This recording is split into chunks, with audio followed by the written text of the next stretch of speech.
Hey, welcome to the channel.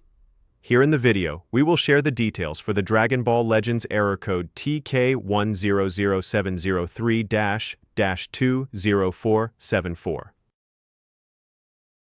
The error reads, Transfer setup failed. Before we proceed, we want to let you know that we used AI for the voiceover and some graphics. However, all the information shared has been manually researched and is not AI generated. As per our research, the error comes when users try to transfer their game data or attempt to claim free rewards like chrono crystals.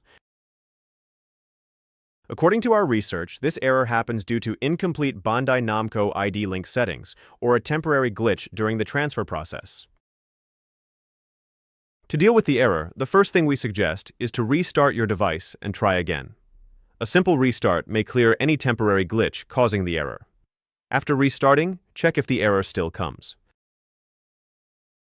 If the error still comes, then check your Bandai Namco ID link settings.